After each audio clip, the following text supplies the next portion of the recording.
स्वागतं स्वागतं स्वागतं स्वागतं स्वागतं सुस्वागतं स्वागतं स्वागतं स्वागतं स्वागतं स्वागतं सुस्वागतं धन्य है आपको पाए हम प्रभु के दर्शन से खुश है मन धन्य है आपको पाए हम प्रभु के दर्शन से खुश है मन नाचे हम नाचे आप नाचे पवन स्वागतं स्वागतं सुस्वागतं स्वागतं स्वागतं स्वागतं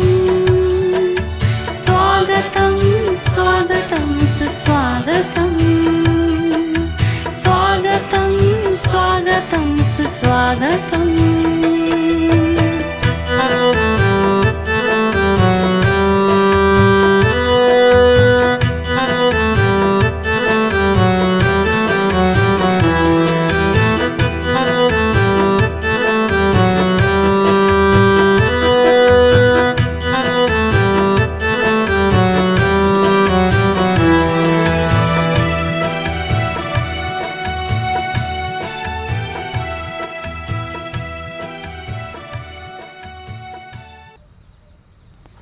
थोड़ी बात समझिए।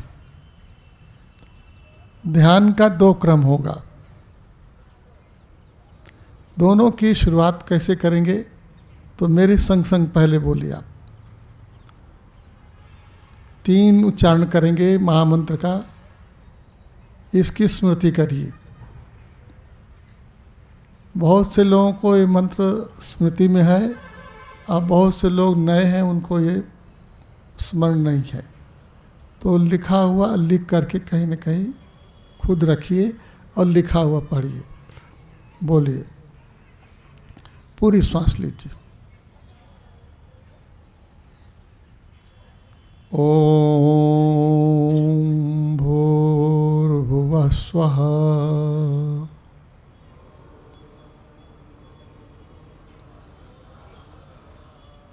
तत्सवितुर्वरेण्यं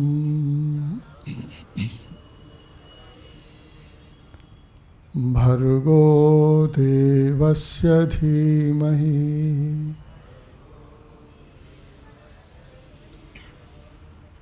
धियो यो नः प्रचोदयात्।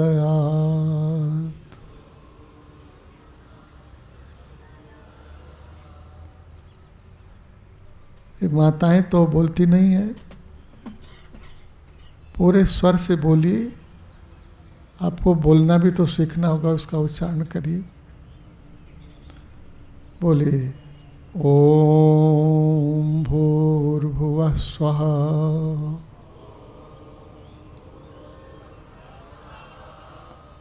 तत्सवितुर्वरेण्यं भर्गो देवस्य धीमहि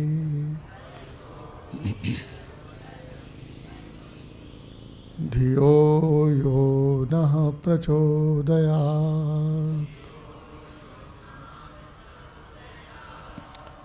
ओम भूर्भुवः स्वः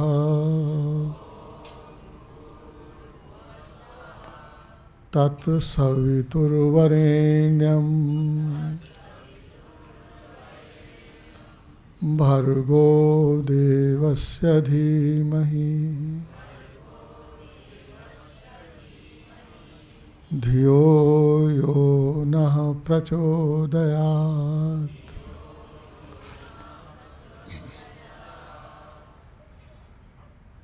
ओम।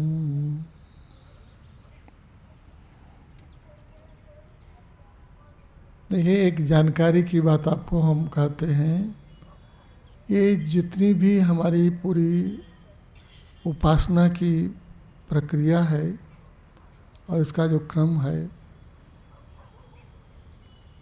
ये सब संस्कृत में है। क्योंकि आप हिंदी बोलते चलते चले आए हुए हैं, इसलिए पता नहीं लगता होगा कि क्या हम संस्कृत बोल रहे हैं कि नहीं। लेकिन ये जो उपासना की पूरी प्रणाली है वो संस्कृत में इसलिए बद्ध की गई है कि हमारी जितनी भाषाएं हैं, कम से कम जो भारत की धरती पर है या सनातन धर्म को स्वीकार करने वाली जितनी भी हमारी परंपरा है, और कहना चाहिए कि दुनिया के किसी भी देश में, धरती के किसी भी गांव में रहने वाला किसी भी बोली को बोलने वाला व्यक्ति है, सबका जो आधार है और मूल भाषा है वो संस्कृत है। कोई जानता है, कोई नहीं जानता है। इसलिए जब विश्व धर्म की बात हुई कि सारी धरती को ये संदेश देना है, तो सारी धरती की एक भाषा हो सकती है, वो संस्कृत है। हम संस्कृत में बोलते बात करते ऐसा नहीं होता है। कोई कोई जो इसके व्याकरण को जानते हैं, इस भाषा का जिन्होंने अध्ययन किया है, तो वो भी बहुत कम है जो संस्कृत बोल सकें। लेकिन ऐसे भी लोग हैं, कम से कम भारत में हैं, ब्राह्मण वर्ग में ऐसे लोग हैं, और केवल ब्राह्मण वर्ग में ही नहीं, जिनकी जिज्ञासा है, जिनकी श्रद्धा है, ऐसे लोग जो संस्कृत सीखने के अभ्यासी हैं, वो संस्कृत में भी बोलते हैं। तो ये मूल जो हमारा आधार है वो संस्कृत का है।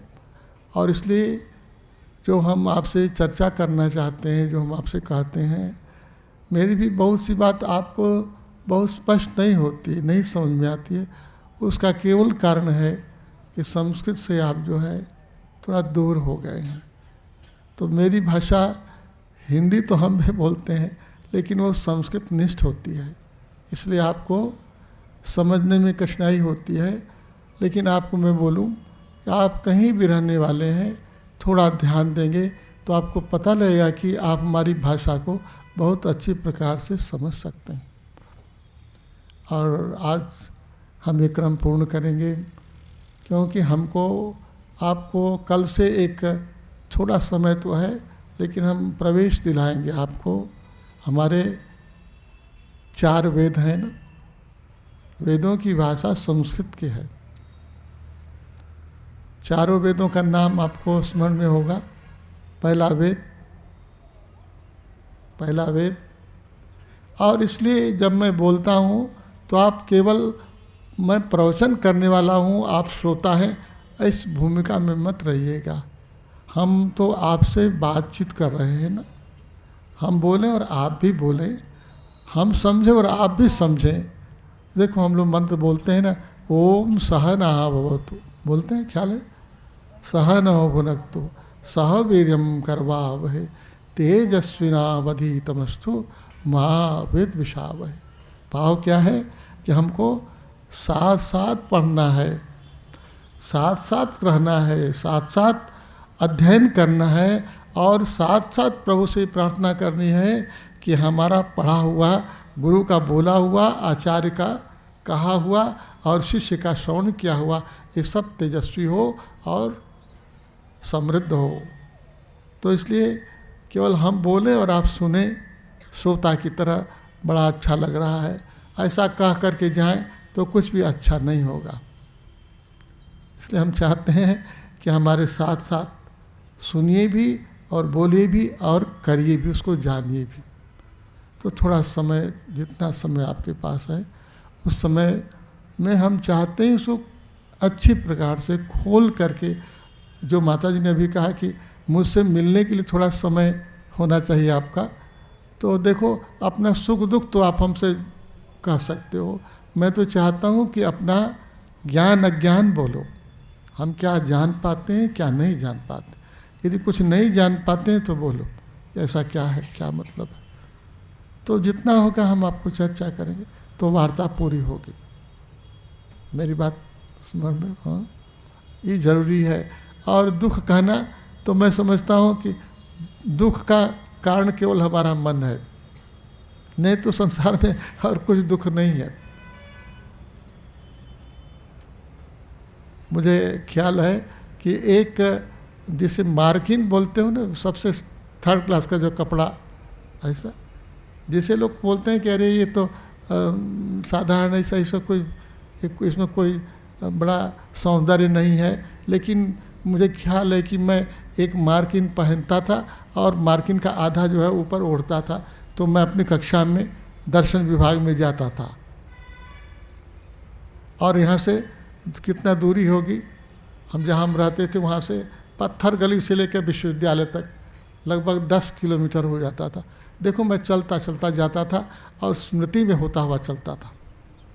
तो हमारे मित्र लोग बोलते थे सबसे सुंदर कपड़ा आप ही का है। मेरे पास तो 2 ही कपड़ा था, क्योंकि एक को नहाना पड़ेगा तो फिर उसको धोना होगा, फिर सूखेगा तब तो पहनेंगे, एक काम हमको करना पड़ता था।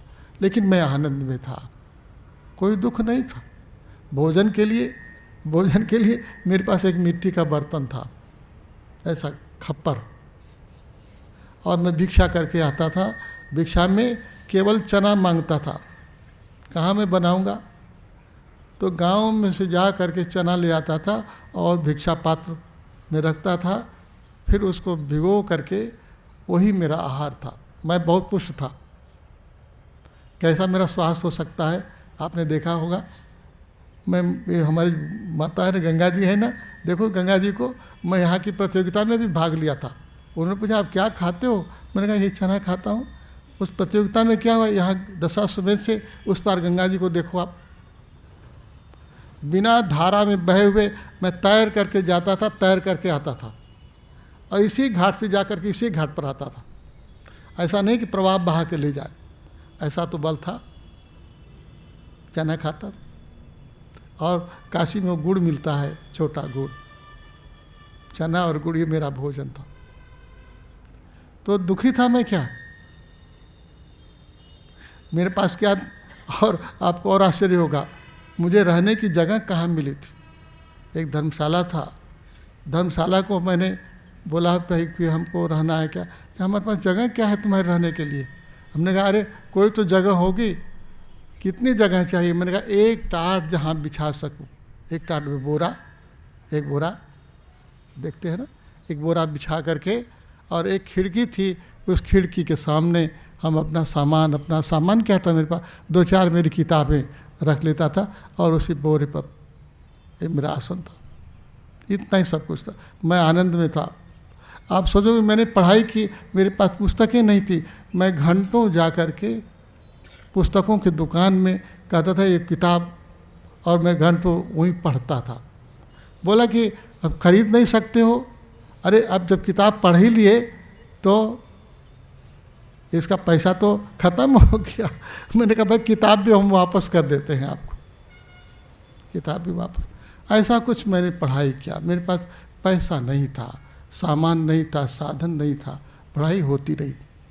इस विश्वविद्यालय में, पुस्तकालय में मैं वो आखिरी होता था व्यक्ति, घंटा बज जाता था तो मैं निकलने वाला आखिरी व्यक्ति होता था। अब भाई किताब तो कहाँ मिलेगी। तो ऐसी ज़िंदगी की ये धारा है। हम आपसे कहना चाहते हैं, ये को अपनी प्रशंसा नहीं कर रहा हूँ मेरे प्रभु, ये सब पीछे का बीता हुआ है। जो माता जी ने कहा कि मन का दुख होगा, मन को बलशाली करो और मन को आनंद में रखो। जो दिया है प्रभु ने वो बहुत दिया है, जो देखो इतना, उसी में से ये सब आप निकले हो, उसी तपस्या में से निकले हो। और को मैं एक पाँव में खड़ा होकर के मैंने कोई तप नहीं किया। जो मेरा अपना कर्म, जो हमारा स्वाध्याय, जो हम करने के लिए निकले थे, वो करना जरूरी है। ऐसा सामने लक्ष्य बनेगा तो ध्यान भी भंग नहीं होगा, परमात्मा तो संग संग है ही। तो विधि चर्चा कर रहा हूँ, ये आपके बल के लिए मैंने कह दिया कि आपको भी, आप चिंता नहीं करो कि ये नहीं मेरे पास, ऐसा नहीं। ये रोना क्यों रोते हो आप, ये रोते रहोगे जीवन भर, रोते ही रहोगे। सब मिल जाएगा तो भी रोते रहोगे, ऐसा नहीं हुआ, वैसा नहीं हुआ। जैसा है उसमें जीने की कोशिश करो, जीने की कोशिश करो। हम सब में जी सकते हैं। माता जी को हमको ख्याल है, हम लोग शुरू में फिर हुआ, लोगों ने कहा कि अब ये जो बोलते हैं वो थोड़ा रिकॉर्ड होता तो अच्छा होता। पहले तो कागज़ पर लिखा जाए तो रिकॉर्ड होगा, कैसे होगा? छोटी एक मशीन लाई तो कैसेट बना। अब देखो कैसेट बना तो दूसरा कैसेट, चौथा कैसेट सब बनना चाहिए ना। ये तो माता जी बैठ के बनाती थी। टाइपिंग आपने सीखा तो वो उस पर स्टिकर लगा के छोटा छोटा जो है होता था कि इसका विषय हो तो लोगों को दिया जाए। यहाँ से शुरुआत हुई कि अभियान आगे बढ़े। तो अब भी हम आज विषय आपने दिया कि हमको ध्यान के संदर्भ में चर्चा करनी है। तो जो मूल बात है वो ये, कल जैसा मैंने सोचा कि आपको वेदों के संदर्भ में श्रवण कराएं, सुनाएं, इसका आशय बताएं। तो वेद हम एक एक ऋचा बोलें और आप सुने तो बड़ा क्रम कैसे पूरा होगा? नहीं होगा ना, समय बहुत कम है।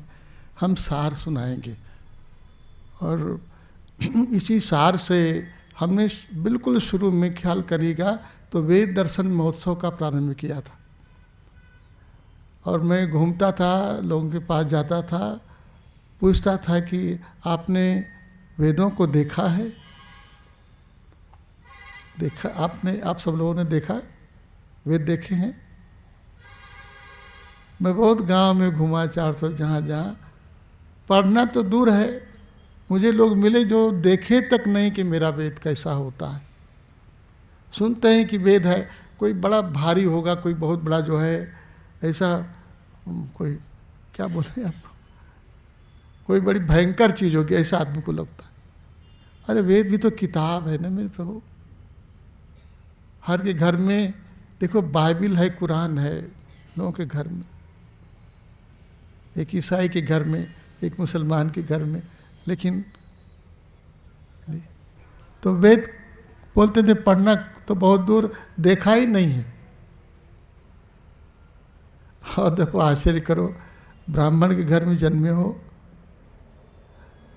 तो हो सकता है कि ऐसे वैसे करते किसी ने वेद देखा हो। और ब्राह्मणी को, ब्राह्मण हो तो भले वेद पढ़े भी होगे, और ब्राह्मणी को देखो आश्चर्य लगेगा, ब्राह्मणी को वेद पढ़ने का अधिकार नहीं। तो आप बताओ कि क्षत्रिय को, वैश्य को, शूद्र को कौन वेद पढ़ाएगा? और तुम्हारे घर में जो जन्मेगा, जब ब्राह्मणी को वेद पढ़ना ही नहीं है तो जो उससे जो जन्मेगा वो, बोला आप बोलते हो कि हमारा हिंदू धर्म दुनिया में फैल जाए, दुनिया में यही सनातन धर्म है।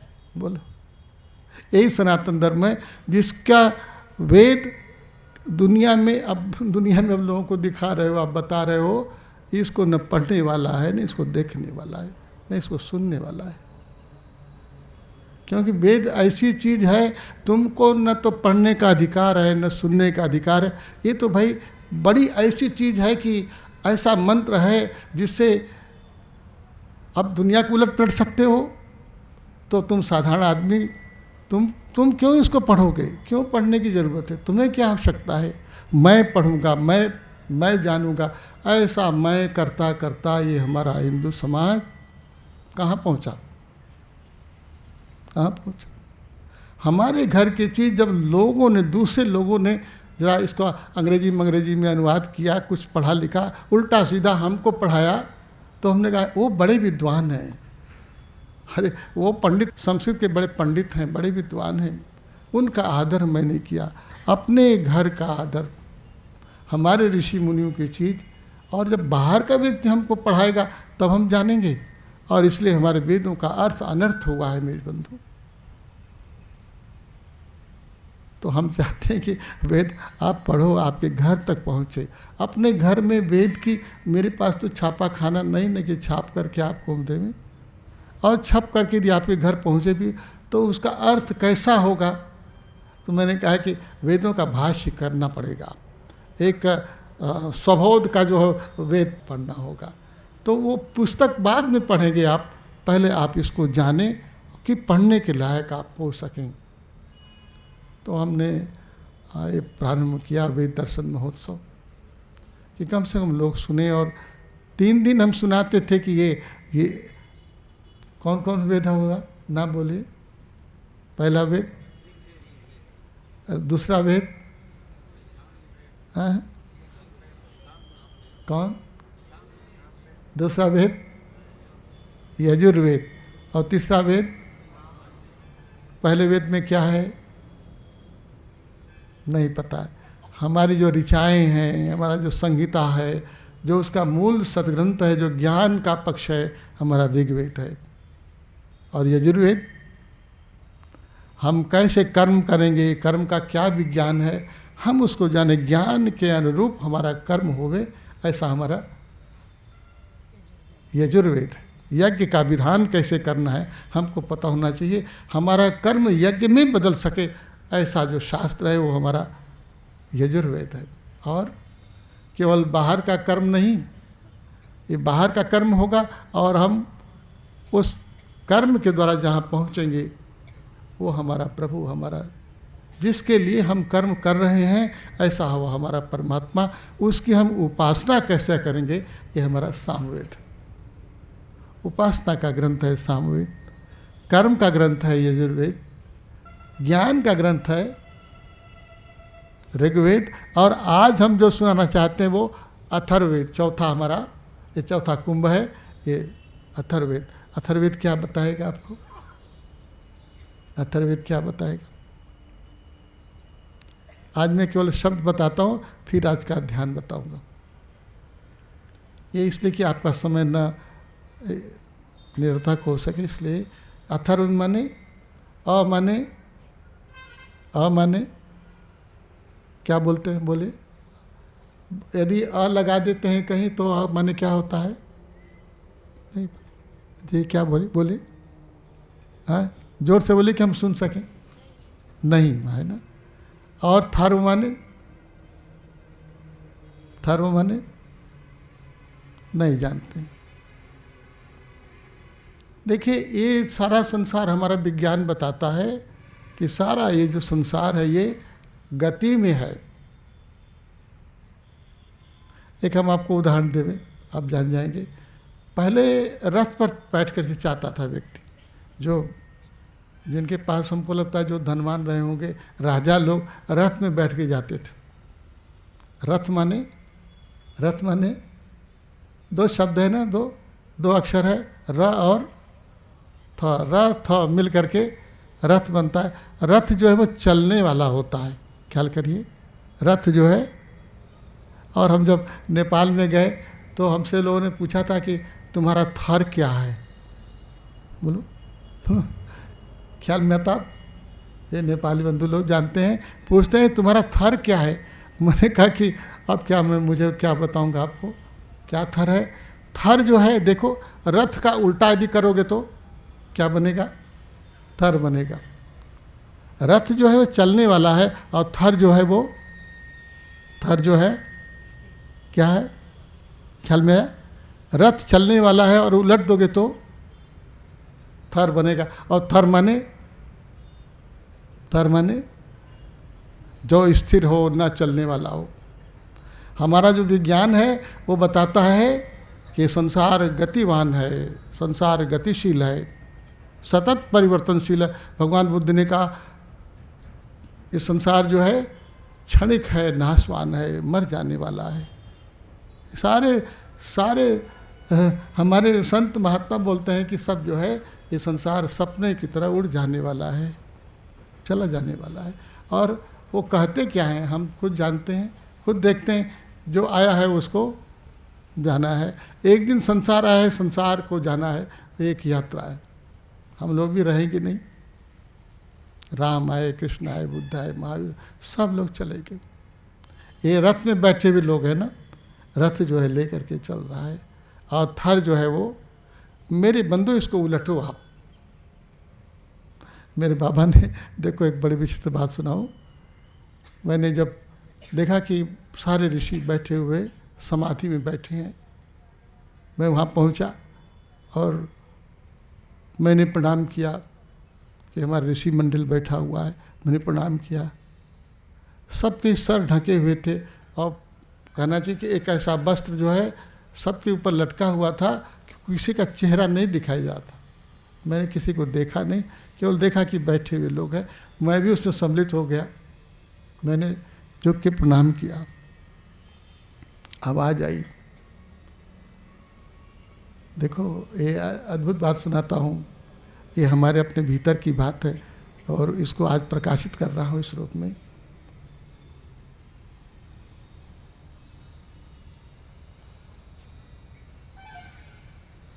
मैंने प्रणाम किया और मैंने सर नीचे किया, हाथ मेरे खुले और मैंने कहा कि मैं बहुत दुखी हूँ प्रभु, और मैं रोने लगा।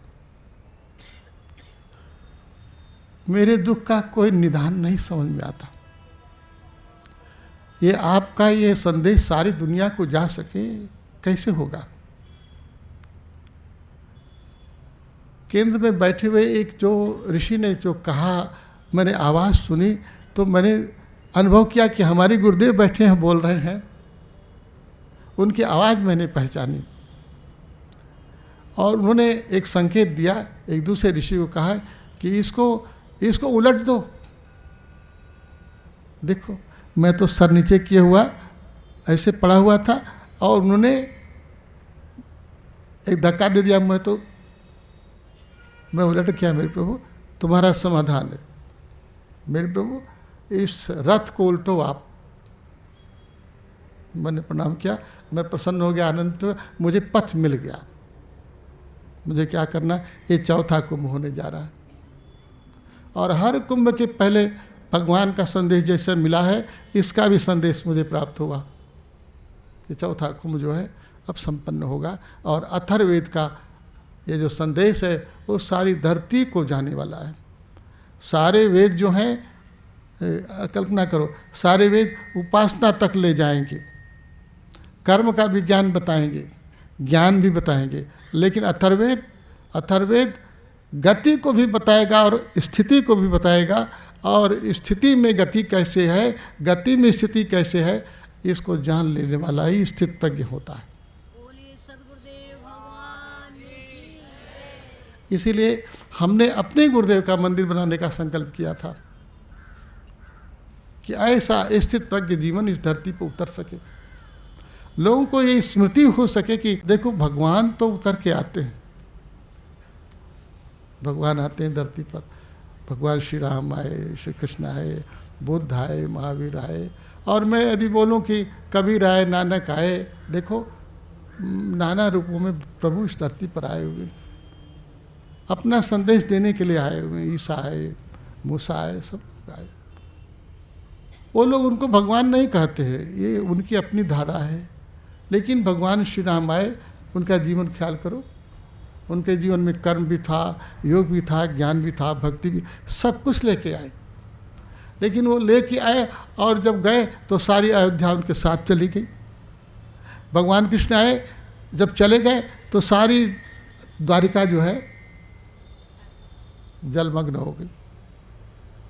वो आते हैं और चले जाते हैं, धरती ऐसे ही रहती है मेरे प्रभु।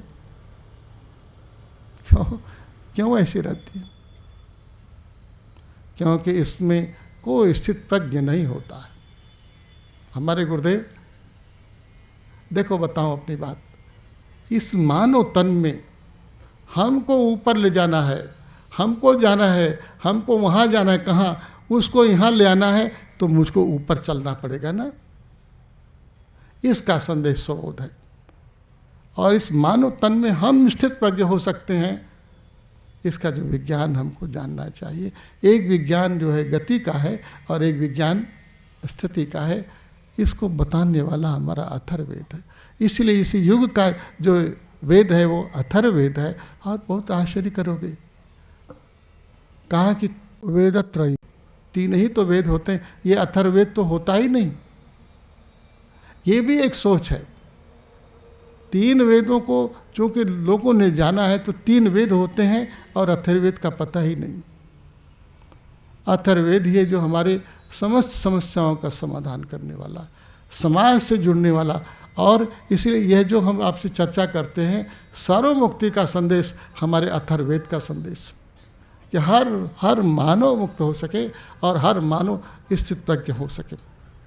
इसलिए ये प्रकारांतर से बात आते आते आ गई कि यह जो धाम है स्थित प्रज्ञ स्मृति मंदिर से प्रारंभ हो। ये संकल्प है, इसकी शुरुआत हुई है। अभी तो कार्य बहुत लंबा है, बड़ा है, धीरे धीरे होगा। तो हम आज इतनी चर्चा कर देते हैं कि आपका लक्ष्य क्या है। भगवान नहीं मेरे बंधु, आपका लक्ष्य क्या होगा आपका? बोलिए, आपका लक्ष्य क्या होना चाहिए? मानव का लक्ष्य क्या होना चाहिए? विश्व धर्म के 9 एकात्मक सूत्रों में पहला क्या है? मानव का परम लक्ष्य क्या? मानव का परम लक्ष्य एक है क्या? बोले, मानव को स्थित प्रज्ञ होना है, प्रज्ञावान होना है, प्रज्ञा पुरुष होना है।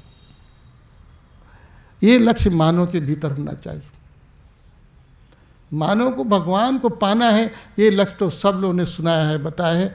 मेरे बंधु, भगवान ही तो स्थित प्रज्ञ होगा, भगवान ही तो प्रज्ञावान होगा। बुद्ध जो शील समाधि प्रज्ञा की बात कहते हैं, भगवान बुद्ध, ये प्रज्ञा है। प्रज्ञा में हर मानव को उद्बुद्ध होना है। अभी हम मन वाले मानव हैं, है ना? मन वाले मानव को प्रज्ञा में उपस्थित करना होगा, श्रम का कार्य होगा। सरल ढंग नहीं है। और इसमें इस यात्रा में होते होते कितने लोग हैं जो ये शरीर छोड़ देंगे। ये शरीर जो है वो चला जाएगा और फिर से आएंगे, नया शरीर लेकर के आए।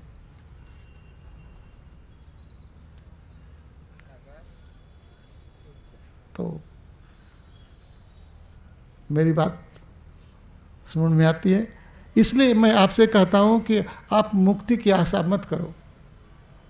आप भी भगवान से मत पूछो, मत कहो कि हमको अपने में मिला लीजिए प्रभु, आने मत दीजिए, क्योंकि बहुत दुखी हो। ये दुख से मुक्ति का उपाय ये नहीं है मेरे बंधु। भगवान के घर पहुंच जाओ, भगवान में हो जाओ तो मुक्त हो जाओ, दुख दर्द से छूट जाओ, आवागमन से मुक्त हो जाओ, फिर आना न पड़े। क्यों नहीं आना पड़े? बोलो, नहीं आना चाहते हो? देखो, हर व्यक्ति यहाँ से जाना चाहता है। जब तुम्हें बोलूँ कि कल तुम्हें जाना है, अभी जाना है, बोलो तैयार हो? कोई तैयार नहीं मेरे प्रभु, कोई तैयार नहीं है। लेकिन चाहता है कि जब चले जाएं तो कम से कम छुट्टी तो हो गई, फिर आने को तैयार नहीं। इसलिए मैं आपसे कहता हूँ, जब जाने का मन नहीं है तो आने की इच्छा करो कि फिर आएंगे प्रभु, और प्रभु का काम करना है, ये हम आपको स्मृति देंगे। प्रभु के कार्य की जब तक पूर्णता नहीं होती है, जब तक धरती पर स्थित प्रज्ञ का विज्ञान स्थापित नहीं हो जाता, तब तक आप जब कहेंगे तब तक आना चाहिए हमको। जितना जन्म देंगे उतना ही अच्छा है। क्यों? क्योंकि एक लंबी यात्रा हमको पूरी करनी पड़ेगी। इस मन से हमको स्थित प्रज्ञ की अवस्था तक पहुंचना है। हम चर्चा करेंगे, आपके पास समय जितना है, मेरे पास समय जितना है, एक एक क्रम से सुझाएंगे। आज की वार्ता पूरी करना है मुझे। तो ध्यान 2 प्रकार का होगा। तत् सवितुर्वरेण्यम, पहली बात, भगवान को वर्ण कर रहे हो। तत् सवितुर्वरेण्यम, वर्णी कौन होगा? चुनो मेरे बंधु। ये सब सोचोगे कि ये ईंटा पत्थर लकड़ी लकड़ा है ना, ये सब वर्णी है। ये सब वर्णी नहीं है, क्योंकि सब नाशवान है, सब नष्ट होने वाला है। जब ये शरीर नष्ट होने वाला है तो ये घर द्वार कब तक रहेगा? सारे नाते संबंध सब नष्ट होने वाले हैं, सब विनाशी हैं। सर्वम क्षणिकम, भगवान बोल रहे हैं कि सब कुछ क्षणिक है, सब नाशवान। तो इसकी इच्छा क्यों करते हो? इसकी कामना क्यों करते हो? देने वाले तो प्रभु हैं, देंगे तो आपको जरूर देंगे। जो तुम्हारे लिए जरूरी है, ये जानने वाला तुमसे अधिक जानता है, भरोसा करो आप। भरोसा नहीं है ना, नहीं भरोसा है। तुम्हारे आने के पहले ही जिसने, सरल बात है, लोग संत लोग कहते हैं और भजन गाते हैं कि हमारे आने के पहले जिन्होंने हमको हमारा भोजन पहले दे दिया। देख, मेरे आने के पहले मेरा भोजन पहले से दे दिया। हमसे प्रज्ञावान तो वही है ना। तो आप उनसे भोजन, खुदा से प्रार्थना करो। हमारे घर के सामने एक बूढ़ी रहती थी, मुसलमान थी। वो माला लेके कुछ कहती थी। मैं सवेरे सवेरे जाड़े में उनके सामने बैठता, एक छोटी सी अंगीठी थी, वो बोरसी, वो जला के बैठती थी और वो पूजा करती थी। बहुत अच्छी थी। चूड़ी बेचती थी, चूड़ी उनका। तो मैं पूछता था, मैंने पूछा है कि ये क्या करती हैं, नहीं क्या है ये माला में? कहीं नहीं, भगवान से प्रार्थना करते, खुदा से, खुदा की इबादत करना है, सबको इबादत करना चाहिए। मैंने पूछा क्या कहते हैं तब? ये रोजी दो रोटी दो, रोजी दो रोटी दो। मैंने कहा क्यों? खुदा से प्रार्थना करते हो, रोजी दो रोटी दो। आप भी करते हो ना? नहीं करते हो? ये दो वो दो। अरे जिसने हमारे आने के पहले सब दे दिया हमको, मेरे आने के पहले सारी व्यवस्था बना दिया उन्होंने, तो उनसे फिर यही व्यवस्था क्यों मांगना है? तो शिकायत करना है कि ये नहीं है, वो नहीं है, ऐसा नहीं, वैसा। क्यों शिकायत करने का नाम प्रार्थना होता है क्या? होता है। प्रार्थना पत्र लिखते हो आप, सेवा में सविनय निवेदन है, देखो प्रार्थना पत्र, नीचे अपना हस्ताक्षर। ये मांगने का नाम प्रार्थना है, निवेदन, यही प्रार्थना, यही परमात्मा से मांगते हो। भरोसा करो मेरे प्रभु, परमात्मा ने बहुत दिया है, बहुत दिया है। और देखो, इतनी बात का ध्यान रखो तो ये उपासना हम बताएंगे आपको। हमसे अधिक वो ज्ञानवान है कि नहीं, पहले बताओ। यदि भगवान को स्वीकारते हो, जिसने ये सारी सृष्टि की है, जिसने तुम्हें बनाया है, वो तुम्हारी आवश्यकताओं को तुमसे अधिक जानता है। देखो इतना दिन मैं घुमा हूँ, हमने कहाँ व्यवस्था बनाई थी कि उधर नेपाल में जाएंगे, भूटान में जाएंगे, यहाँ तो ये ऐसा ऐसा क्या क्या होगा। जैसा हुआ वैसा हमने स्वीकार किया, जो भोजन मिला सो खाया। केवल अपना प्रतिबंध हटा दो, अपने मन की कल्पना हटा दो कि मैं ऐसा ही रहूँगा। अरे ऐसा क्यों करोगे? ऐसा क्यों? जैसा वो चाहेंगे वैसा रहूँगा। बदलो, ये सूत्र बदलो आप। जैसा देंगे आप वैसे मैं ढलूँगा, वैसे रहूँगा। ये समर्पण होगा प्रभु। इसी का नाम इस्लाम है। मोहम्मद साहब ने और कुछ दूसरा नहीं कहा। ऐसा महापुरुष कभी नहीं धरती पर हुआ मेरे प्रभु। अब उनकी बातों को न जान करके आपने उनको पंथ बनाया, बहुत कुछ उल्टा सीधा कर दिया, वो बात अलग है। लेकिन ऐसे परमात्मा पर भरोसा करने वाला, खुदा पर ऐसा विश्वास करने वाला कि खुदा जिसने मुझे बनाया है, जिसने मुझे दिया है, वो मेरे से पहले ये सब कुछ तैयार किया। इतना भरोसा रखो आप। मेरी बात बैठती, तब फिर प्रभु से प्रार्थना नहीं करोगे आप, मांगने वाली प्रार्थना नहीं करोगे। जितना दिया है उसके लिए आनंदित तो हो। एक बार प्रभु के पास नहीं जाते हो? देखो आज मैं वो बात सुनाऊँ आपको। मैं बहुत सिनेमा भी देखता था।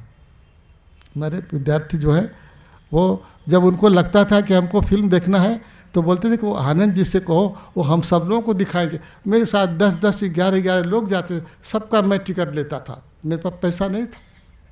और जब टैक्स फ्री फिल्म आती थी तो आनंद जी को सब व्यक्ति जो लड़के ढूंढते थे कि आनंद से बोलो टैक्स फ्री तो पैसा कम लगेगा। मैं बोलता भी था कि भाई टैक्स फ्री फिल्म हो तो हम दिखाएंगे आपको।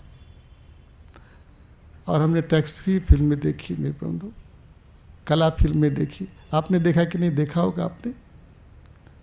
तो मैं कहना क्या चाहता हूँ, परमात्मा जुटा देता है मेरे प्रभु। इतना हमको धनिक बनाया था। वो लोग बोलते थे तुम्हारा चादर कितना साफ, कितना चमकता रहता है। मैं कहता था कि भाई छोटा सा जो वो पहले वो 501 साबुन मिलता था ना, 501 छोटा वाला, वो उसको साफ करता था। बोलता सबसे अच्छा विषय है। और देखो ख्याल करो, मैं अपने एमए की आखिरी कक्षा में होते होते मैंने कहा कि आज तो हमारी सारी बहनें जो हैं ये साड़ी पहन के आएंगी और ये हमारे सारे भाई धोती पहन करके आएंगे। अरे मैं तो ऐसा हूँ, कम से कम धोती तो पहनो आप। और एक समारोह हुआ जिसमें सारे लड़कियां जो साड़ी पहन करके आई और लड़के जो धोती पहन करके आए थे। देखो मैं वहाँ का कक्षा प्रमुख हो गया था ना, तो मेरी बात मानने वाले लोग हो गए। तो चलोगे तो रास्ता खुलेगा। तो एक बात आपसे यहाँ शुरू करता हूँ, अंत करता हूँ। भगवान पर भरोसा रखो। भगवान पर भरोसा न होता, देखो ये माता जी, ये हमारे वो लोग हैं ना, वो लोग खोज आए कहाँ कहाँ आश्रम बनेगा, कहाँ कहाँ आश्रम होगा, ज़मीन खोज रहे थे। हम माता जी रोटी बना बना के देती थी कि खोज के आइए। थक गए लोग होंगे, यदि सुनने वाले होंगे तो सुनेंगे। बोले कि लगता है कि स्वामी जी के पास कोई तो पैसा वैसा है नहीं, यदि होगा भी तो देना भी नहीं चाहते हैं, हम लोगों को बिना मतलब का घुमा रहे हैं, ऐसे ही झूठ मूठ का घुमा रहे हैं। माता जी ने कहा कि छोड़ो हटा, अपने रोटी बनाएंगे ना तो वो खिलाएंगे। एक दिन माता जी ने गाड़ी लिया, एक लड़के को कहा कि वो ऑटो लेकर के आया, और वो ऑटो लेकर के जिस दिन घुमाया है इस जगह पर हम लोग पहुँचा अपनी जगह। देखो बहुत आश्चर्य करोगे, ये जहाँ पर आपने मंदिर का शिलान्यास तो किया है ना, कहाँ है वो मंदिर? हमारे लेखपाल लोगों ने, इन लोगों ने खोजा, हमने नहीं खोजा। उन्होंने, हमने केवल कहा कि इस धरती का केंद्र कहाँ होगा, ये जो हमारा केंद्र। इन्होंने सब खोजते खोजते जब वो वहाँ पहुँचे हैं तो जो उसको खोदना चाहे हैं तो खोदे हैं, और उसके भीतर भी है, जिन्होंने देखा वो देखा होगा। माता जी ने कहा कि हमारी पहले की समाधि स्थल ही है ये। और देखो उसके भीतर जब खुदाई थोड़ी सी हुई तो एक पत्थर निकला है, वो पत्थर उसी जगह पर है ऐसा उसमें। और लोगों ने कहा इसमें मेरा तो चित्र भी बना हुआ है। आश्चर्य करोगे, तो वो पत्थर ही रखा हुआ है। ये हमारी समाधि स्थल ही है। तो बताओ आप कब का होगा, क्या होगा, कौन जानता। लेकिन परमात्मा ने, मेरा है कि नहीं है पता नहीं, लेकिन परमात्मा ने एक, तो माता जी ने कहा कि एक शिवलिंग तो प्रकट हुआ है, ये हमारा शिव का केंद्र है, ये काशीपुरी ज्योतिर्धाम में स्थित प्रज्ञ मंदिर का यहाँ निर्माण होगा। और आपको अच्छा लगेगा। बाबा की प्रतिमा तैयार है, तो मैंने आपको सुना है। तो दो प्रकार का ध्यान हो, दो प्रकार का, एक ध्यान जो बैठ के करना है आपको, और एक ध्यान जो आपको हर समय उसी में होना है। आज हम आपको पहला ध्यान सुनाते हैं, सावधान होइए। तो अथर्ववेद आपको सुनना है। अथर्ववेद का आशय क्या होगा, शब्द का अर्थ क्या होगा? अथर्व, जो जहाँ गति नहीं है, जो स्थिति है, उस स्थिति का जो विज्ञान है वो अथर्ववेद है। और जो इसे जानता है वो स्थित प्रज्ञ। और आपको स्थित प्रज्ञ होना है, यही आपका लक्ष्य होना चाहिए। भगवान को पाना नहीं मेरे बंधु। भगवान मिलेंगे तो देखो, भगवान आएंगे तो काम पूरा नहीं हुआ। भगवान ने कहा कि जब जब धर्म की हानि होगी हम आएंगे। मैंने कहा आप बार बार आते रहिए, फिर आप ही कहते हैं कि जब धर्म की हानि होगी तब आएंगे। इसका मतलब है कि धर्म की हानि होगी ना, है ना, क्यों? और जब धर्म की हानि होगी तब प्रभु आएंगे। ऐसा करो कि प्रभु का धर्म हानिग्रस्त न हो। ऐसा हो सकता? ये मानव यदि इस स्थिति में पहुँचे, एक नया मानव बने, तो हर घर में प्रभु हों और हर घर में, हर घट में प्रभु हों। फिर भगवान को आने की जरूरत पड़े कि न पड़े, भगवान ही जिएंगे, ऐसा हो सकता है। ऐसा होना भी चाहिए। भगवान को क्यों कष्ट दोगे कि वो खुद आएंगे तब ये काम करेंगे। आप यही जो हो रहे हो कि भगवान आए तो सब काम कर दो, सारा दुख दारिद्र तो मिट जाएगा, सारा झंझट मिट जाएगा, लड़ाई वो खुद करेंगे, हमको क्या करना है। ऐसा भगवान के आश्रय बैठे हुए हैं। और ये हमारा भारत, देखो हमारा भारत गुलाम रहा ना, भगवान के भरोसे बैठ कर के गुलाम हो गया। आप भी गुलामी करते हो। भगवान आएंगे, हम बोलते हैं कि चलो निकलो, चलो आगे काम करना है। आप कहते हैं भगवान चाहेंगे तो होगा। भगवान चाहेंगे? भगवान चाहेंगे? कभी भगवान नहीं चाहेगा मेरे बंधु। भगवान की जब कृपा होगी तब होगा, होगा कभी भी नहीं होगा। बिल्कुल जानो कि मैं आपको उल्टी बात समझ में आती है, श्रम करोगे, पुरुषार्थ करोगे, भगवान प्राप्त होते हैं। तुम ये नहीं करना चाहते हो, कापुरुष हो, कायर की तरफ बैठे हो, आलस में बैठे हुए, तुम्हारा कुछ नहीं होने वाला। भगवान तो चाहते हैं, भगवान क्या करते हैं, जो तुम चाहते हो भगवान करते हैं। तो मैंने अपने फिल्म की बात सुनाया ना, मैंने एक फिल्म देखा, मैंने चर्चा क्यों शुरू की। उस फिल्म में एक आदिवासी लोगों का चित्रण हो रहा है और वो आदिवासी जो है किन्हीं की पूजा करता है। तो एक समाज है, इनको आदिवासी कहते हो आप, हम तो वनवासी कह रहे हैं ना। वन में रहने वाले लोग पूजा करते हैं। तो पुरोहित से लोग पूछते हैं कि भगवान क्या चाहते हैं। देखो अच्छी बात, पूछते हैं कि भगवान क्या चाहते हैं, मतलब जो हम लोग करेंगे। पुरोहित ने कहा कि जो तुम चाहते हो यही भगवान चाहता है। साधारण बात नहीं है। तुम जैसा चाहते, तुम यदि चाहोगे तो भगवान वही चाहेंगे। खुद ही को कर बुलंद ऐसा कहते हैं ना कि खुदा बंदे से खुद पूछे, बता तेरी रजा क्या है। ऐसा तो होना चाहिए। अपने इस खुद ही को, इसको अपने खुद को इतना बुलंद करो, इतनी ऊंचाई तक ले जाओ कि भगवान खुद पूछे कि बोलो तुम क्या चाहते हो, तुम्हारी इच्छा क्या है। तो ये रहस्य है, तुम्हारी जैसी इच्छा होती है, जैसा संकल्प होता है, जैसी तुम्हारे भीतर की कामना होती है, भगवान उसी के द्वारा कार्य करते हैं। चर्चा हम करेंगे, अभी समय हमारे पास है। इतनी आपको सूचना की तरह कह रहा हूँ, इतनी भावना के लिए कह रहा हूँ। इस भावना का आदर करिए। खुद सोचो मेरे बंधु, खुद विचार करो, पुरुषार्थी बनो, खुद इच्छा करो कि हमको क्या होना है, क्या करना। तत्व सवितुर्वरेण्यम, ऐसा जो परम प्रभु है, जो सबका परम प्रकाशक है, उसका हम वर्ण करते हैं। स्वीकार होता है, स्वीकार होता है। परमात्मा को वर्ण करना, शादी विवाह करते हो तो वरते हो ना आप, वरक्षा होता है ना, वर की रक्षा का काम होता है, वो आप लोग करते तो हैं आप। लड़की जो है लड़के को चाहेगी और लड़का लड़की को चाहेगा, बरते हो ना आप। कोई भगवान को नहीं बरता मेरे प्रभु। तत् सवितुर्वरेण्यम, भगवान का वर्णन करो आप। एक बार प्रभु की स्वीकृति करो कि प्रभु आपको चाहता हूँ। शादी हो गई हो तो भी तो प्रभु को चाहो मेरे बंधु। प्रभु के चाहना से ही कल्याण होने वाला है। देखो किसकी शादी हुई और पति पत्नी संतुष्ट हो गए, बोलो। कोई गृहस्थ नहीं मिला जो बड़े आनंद में हो, बड़े मौज में हो। झगड़ा फसाद तिकड़ा पे, अरे ऐसी पत्नी मिल गई है, क्या करें, भगवान ने ऐसा दे दिया है, जवाल है, जीना मुश्किल कर दिया है, बोलो।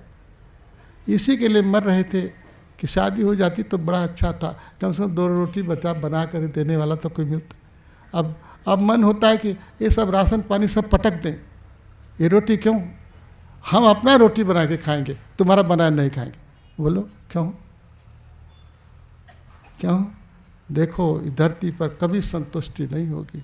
पति पत्नी तो एक चलने के लिए, काम करने के लिए ढंग है मेरे बंधु संसार का, नहीं तो पत्नी का मन दूसरा है, तुम्हारा मन दूसरा है, मेरा मन दूसरा, तुम्हारा।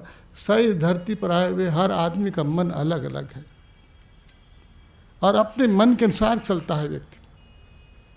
अपने मन के अनुसार चले हुए, हाँ ये हो सकता है तुम्हारे मन को थोड़ा हम दबा दें, तुम हमारे मन को दबा दो, लेकिन चलोगे अपने मन से, कभी पटेगी नहीं मेरे बंधु। तोता मैना की कहानी सुनी नहीं हो, आज तक चल रहा है वो। जो तोता मैना से कह रहा था, ऐसा नहीं। पुरुषों की 1000 गलती बताएगा वो, और वो नारियों की स्थिति को बताएगा, तुम ऐसे थे, तुम विश्वासघाती हो।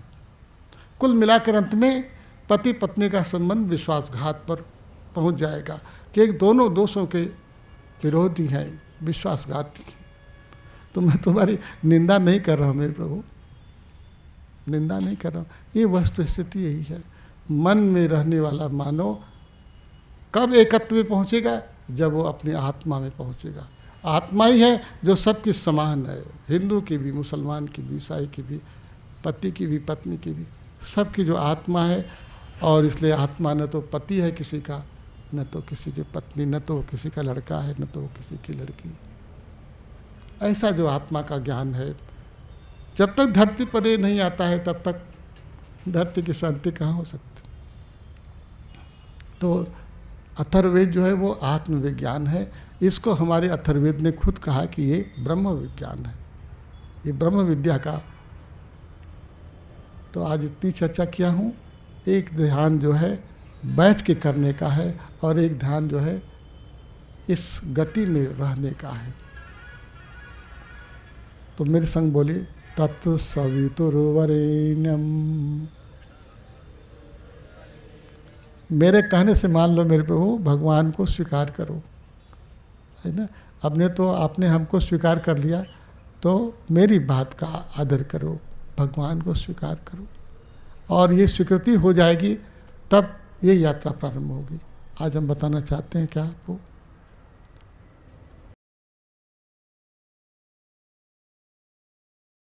ये भगवान कहाँ रहता है? जिस भगवान को आपने स्वीकारा है, भगवान कहाँ है?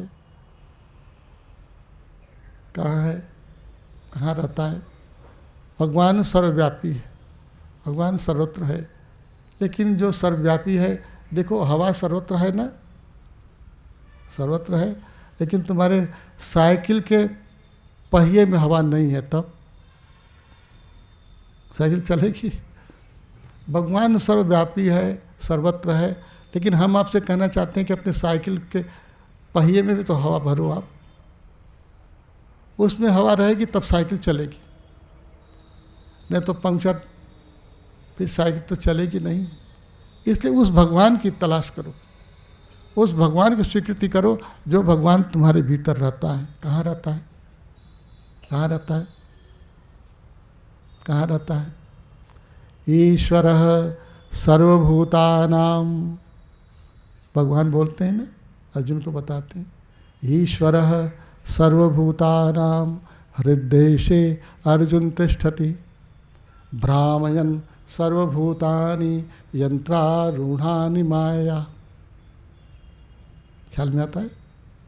गीता का वचन भगवान बताते हैं और आखिर में बताते बताते चल रहे हैं कि वो परमात्मा कहाँ है। ईश्वरः सर्वभूतानां, सब जगहों में है प्रभु, लेकिन वो समस्त भूत प्राणियों के हृदयेशे अर्जुन तिष्ठति, वो सबके हृदय देश में विराजमान है। आपका हृदय कहाँ है? आपका हृदय, आपका हृदय कहाँ है? अपने हृदय में प्रभु की धारणा करो कि वो सच्चिदानंद परमात्मा। और कल मैंने ध्यान को थोड़ा सुनाया ना, जब आप कुछ नहीं जानते हो, कल आपने कहा कि हमको पता नहीं, देखो आपने कहा कुछ नहीं दिखाई देता, आपने कहा ना, आंख बंद किए आप कहते हो कि कुछ दिखाई नहीं देता, क्या ध्यान करें, कुछ नहीं दिखता है। मैंने आपको सुनाया था कल, ख्याल आता आपको? मैंने कहा कुछ नहीं दिखाई देता है, तो अभी तो देखने वाला दिखाई तो देता है, प्रकाश है ना, बिना प्रकाश के देखते कैसे आप?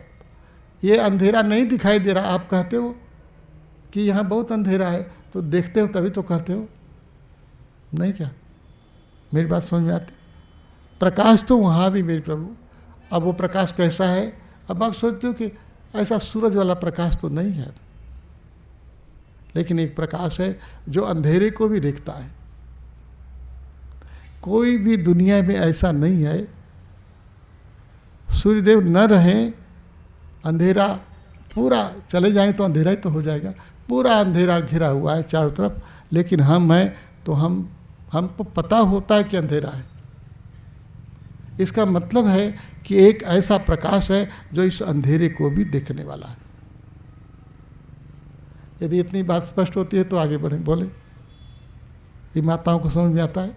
आंखें बंद करिए, भीतर कुछ नहीं दिखाई देता है तो भी तो दिखता है ना, ऐसा नहीं कि दिखता नहीं, ऐसा जो प्रकाश है, इस प्रकाश में कहाँ रहेंगे? हृदय से अर्जुन तिष्ठति। तत्सवितुर्वरेण्यं भर्गो देवस्य धीमहि। ऐसे प्रभु को, कैसा प्रभु? भर्गः, ऐसा जो प्रकाश है। कौन? इस सूरज की तरह प्रकाश नहीं, ऐसा प्रकाश जो अंधेरे को भी प्रकाशित करने वाला है। भर्गो देवस्य धीमहि। ऐसे देव को, ऐसे परम देव को हम धारण करते हैं अपने हृदय देश में। स्पष्ट होता है? बात बैठती? भर्गो देवस्य धीमहि। और तब प्रार्थना करते हैं, धियो यो नः प्रचोदयात्। तब प्रभु से कहते हैं कि प्रभु हमारे सबकी बुद्धियों को, मेरी भी बुद्धि को, और जो संसार के समस्त प्राणी हैं सबकी बुद्धि को अपनी ओर ले चली। ये आखिरी प्रार्थना, ये ध्यान है। एक बार बोले मेरे से, सब मेरे साथ बोलिए। पूरी सांस लीजिए, सीधा बैठिए। मेरी बात करने में थोड़ा सा आपको थकान लगी होगी ना, सीधा बैठिए। पूरी सांस लीजिए।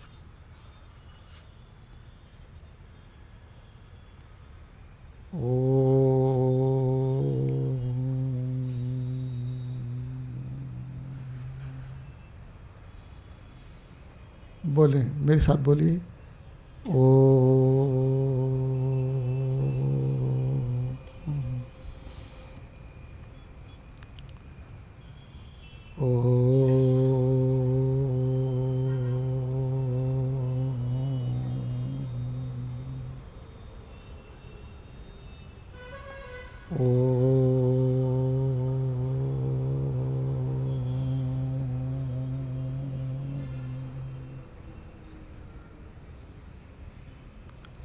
क्या करना होगा? सामान्य रूप में जब हम उपासना का जो प्रथम क्रम होता है, जो सबको सुनाने का है, जो सबके पास तक ले जाने का है, भगवान के इस नाम के द्वारा जो उपासना लोगों को बताई जाती है, जिसको हम अपने जागरण दीपों में प्रयोग करते हैं, वो सबके लिए है। लेकिन अभी जो उपनयन में हम आते हैं, जिसका उपनयन होता है, जो आचार्य की स्वीकृति करता है, उसके लिए थोड़ा सा ध्यान को अब बदलना पड़ेगा। और अब यहाँ से आपका ध्यान गोपनीय होगा।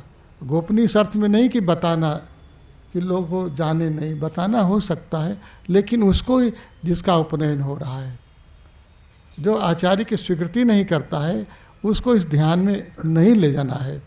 इतना आप ख्याल में रखिए। पहली शर्त है, बता देता हूँ आपको क्यों नहीं ले जाना है। क्योंकि अब जो यात्रा होगी वो एक अनुशासन की होगी। जो अनुशासनहीन है, अनुशासन को मानता ही नहीं, स्वीकारता ही नहीं, उसको फिर वही बात बताई जो सबको बताने के लायक है।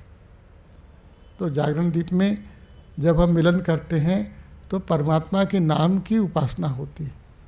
वहाँ कोई केंद्र नहीं होता है ना? उनको कोई केंद्र नहीं बताया जाता है कि किस केंद्र में अब आपको ध्यान करना है। यहाँ से एक तंत्र शुरू होता है। ये यात्रा दूसरे प्रकार की होती है। और इसलिए अब उस बताए तो सबको जा सकता है, लेकिन यदि वो उपनयन की इच्छा करेगा तब, जब वो उपनीत होगा तब, जब वो आपकी परंपरा में जुड़ेगा तब। तो इतना ध्यान रखिएगा आप। अब जो हम आपको बता रहे हैं, इसके बाद जो यात्रा करनी है, अभी कल आगे जो भी हम चर्चा करेंगे, इस ध्यान को और गहराएंगे, दूसरी ओर ले जाएंगे। यहाँ से ध्यान दो प्रकार का होगा। एक ध्यान जो बैठ के करेंगे आप, और एक ध्यान जो हर स्थिति में होगा। दोनों प्रकार की चर्चा हम इस कुंभ में करने वाले हैं।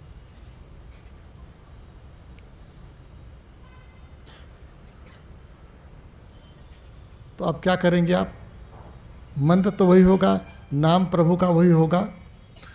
अब जब आप बोलेंगे ओ, तो ये 11 बार इसकी आवृत्ति करेंगे। 11 जो है ओंकार का उच्चारण करेंगे, 11 बार इसकी आवृत्ति करेंगे। ऐसा जागरण दीपों में करते हैं आप, इसकी आवृत्ति करेंगे। और उनके जो नए आए हैं उनके साथ भी होंगे आप, सब लोग करेंगे। फिर आप क्या करेंगे, इसके बाद आपका काम शुरू होगा। जिसका उपनयन हो रहा है उसका कार्य यहाँ से शुरू होगा।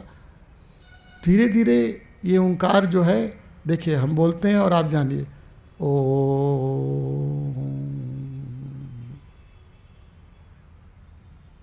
शब्द तो बंद हो गया, सांसों का ख्याल करिए, सीधा होइए, सोइए मत मेरे बंधु, सो जाओगे, सुनते सुनते थक जाओगे, सो जाओगे। देखो बोलो ओ, शब्द धीरे धीरे कम होता जाएगा और ख्याल करो, श्वास को भीतर ले जाइए, श्वास को बाहर ले जाइए, भीतर ओ, ये श्वासों में ओंकार को ले आइए, बोलिए मत, वैसे ओंकार उठे, सांसों में जाइए और पीछे लौट।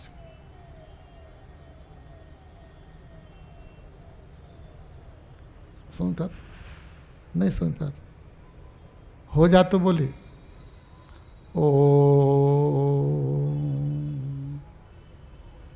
देखिए फिर से सुनिए, आँख खोलिए, जब ये ओंकार अंत होगा ओम, सांस पीछे लीजिए, भीतर लीजिए, और सांसों के साथ ओम भीतर भी जाना चाहिए, और जब सांस फिर बाहर लाएंगे ओम, लेकिन आवाज़ में नहीं,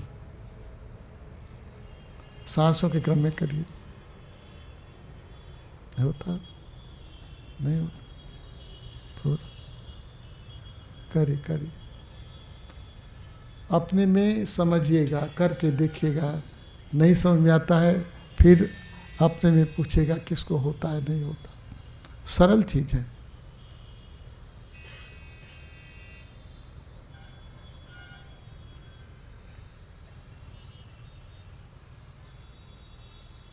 होने लगे तो हाथ उठाइए, मेरी बात समझ में आए तो हाथ उठाइए,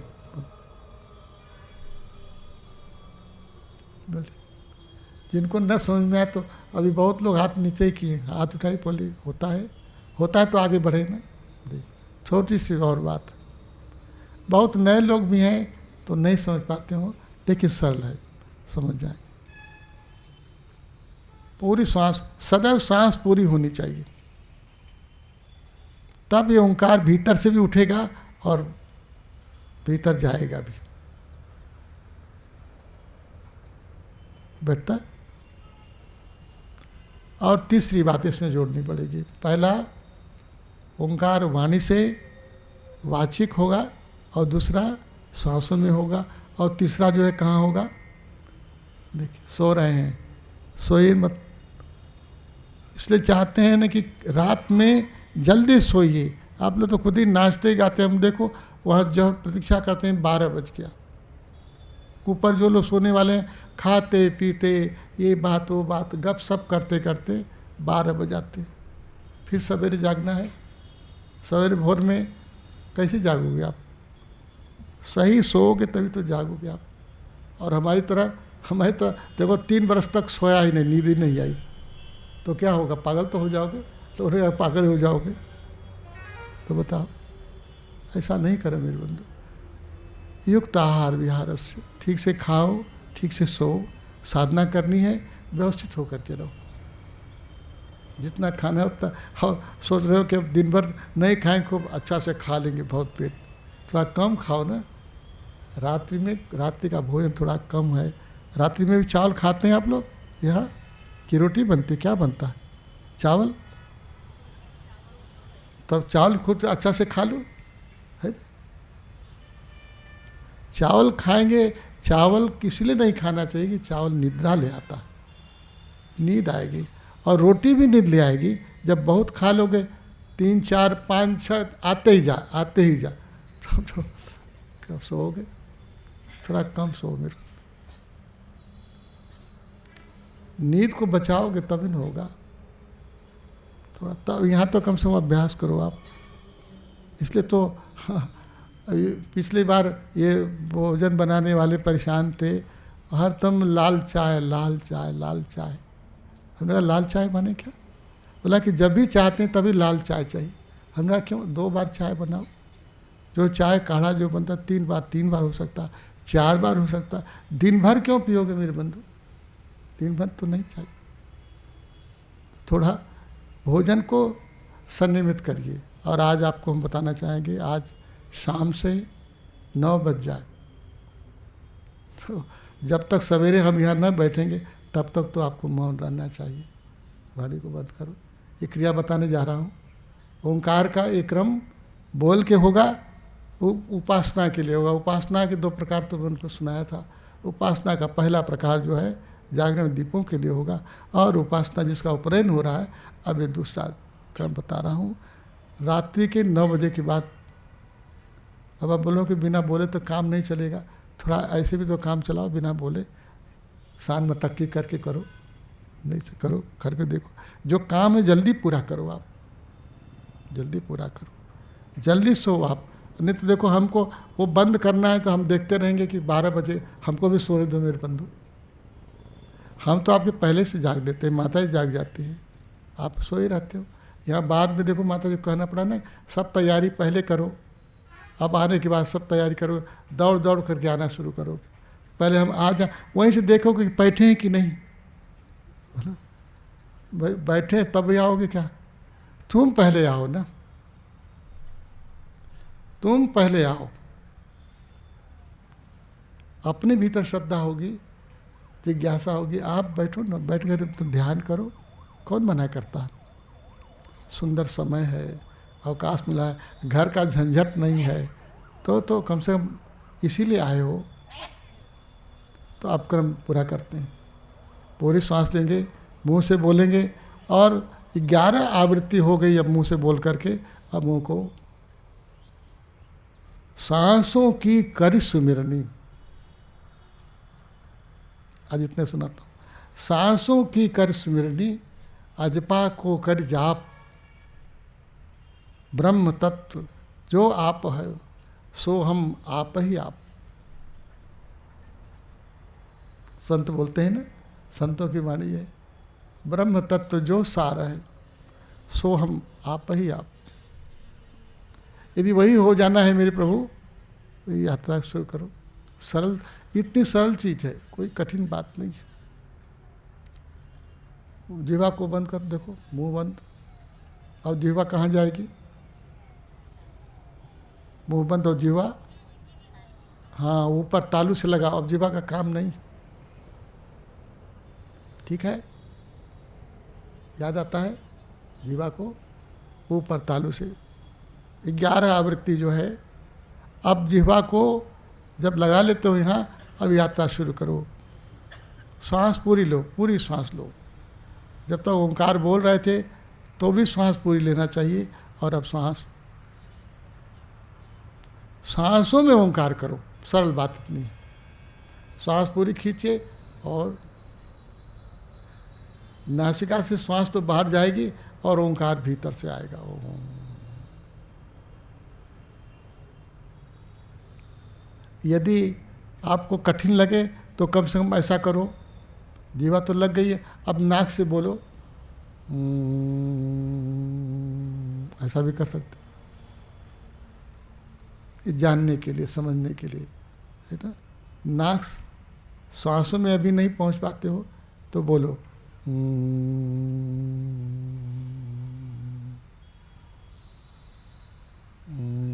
और सांस जब भी नासिका से भी जब आवाज़ बंद होगी तब भी सांस पूरी लेना होगा। और इसलिए अब वहाँ पहुँचो आप, ये नासिका से बोलना भी बंद करो, केवल श्वास में ही रहो। इस बिंदु पर आना है आपको, केवल श्वास में। और अब ये श्वास कहाँ से निकलेगी, कहाँ जाएगी? आपका ये जो हृदय देश है, इस हृदय देश पर श्वास आ रही है और जा रही है, ओंकार हो रहा है, इसका ख्याल केवल यहाँ होना चाहिए। कहाँ? ये जो गड्ढा है, ये वाला बाएं वाला हृदय नहीं, ये डॉक्टर लोगों का हृदय है।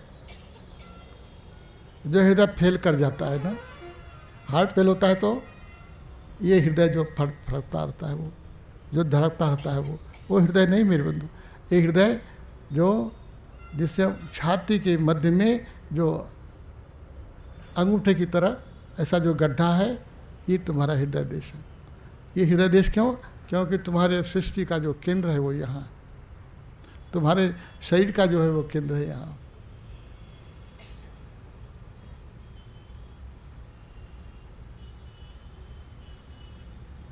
श्वास की धारा आती रहेगी, श्वासों के साथ ओंकार होता रहेगा यहीं पर।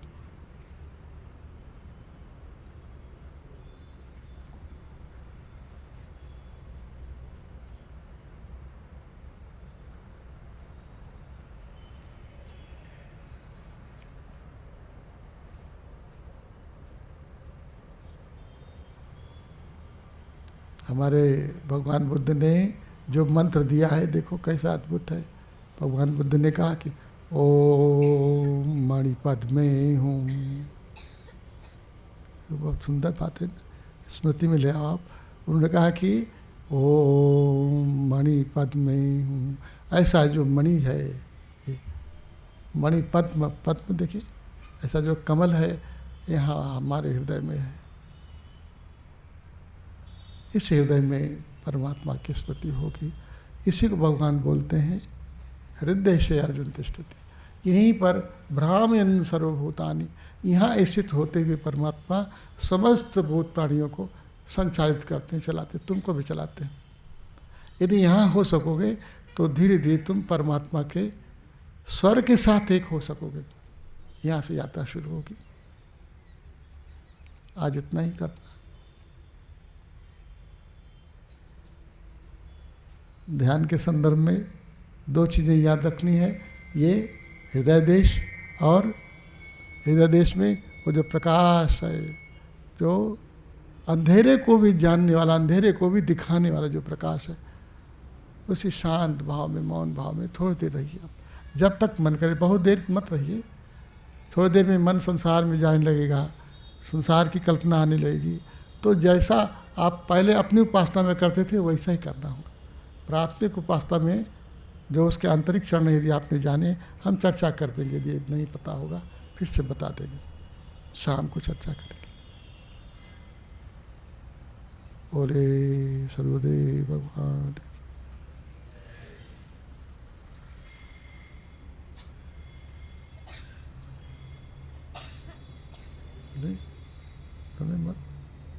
समझ में आता? कोई चीज़ ब्रह्म में तो नहीं होते हैं, ब्रह्म में आप नहीं हो रहे ना। अपने में चर्चा करके जानिएगा कि कैसे श्वासों का क्रम। इसलिए मैंने आपको सरल करने के लिए कह दिया कि नाकों पहले जो है जिह्वा मुंह से बोल के करिए, फिर नासिका से करिए, और फिर धीरे धीरे आप अपने हृदय देश में स्थिर होइए, सांसों में करिए। बोले सद्गुरुदेव भगवान की।